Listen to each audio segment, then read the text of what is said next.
შევხედოთ კლიმატის ცვლილება როგორ დგება, რანაირად დგება, ამაზე მთელი, ინსტიტუტები მუშაობენ, ხო და ხედავთ, რომ მიმდინარეობს ძალიან სწრაფი დეგრადაცია, ნაყოფიერი მიწის გაუდაბნოება უფრო გაჩქარებულია,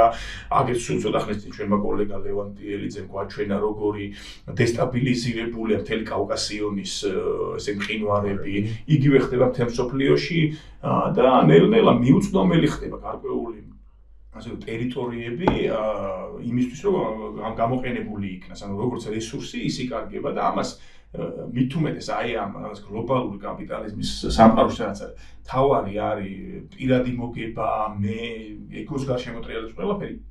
იქაც ეს დანაწევრება ამ ეკოლოგიური სივრცეების და ვთქვათ საცხოვრებელი გარემოს, ჰაბიტატების ამ ცხოველებისა ანუ საბოლოო ჯამში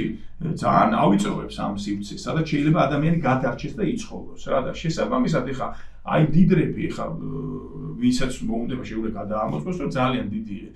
რაოდენობის უკვე დიდარი ადამიანებიც ცდილობენ ნელ-ნელა აი ეს გადარჩენის სივრცეები დაიკავონ ეკოლოგიურ თვალსაზრისით და ამის ფუფუნება მათ აქვს, ფული აქვს, მიდიან ჩვენ ქვეყნებში ყიდულობენ აი ამ ხელა სივრცეებს, რათა მერე თუ დადგება ისეთი მომენტი, როდესაც შეიძლება კლიმატი კიდევ დადგება აუცილებლად, რომ კლიმატი კიდევ უფრო კლიმატური მდგომარეობა ადამიანებისთვის კიდევ უფრო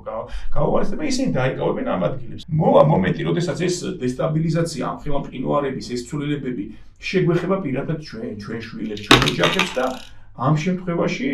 მოხდება ისეთი რაღაცა, რომ ეს სივრცეები დაკავებული იქნება უკვე და ჩვენ აღარ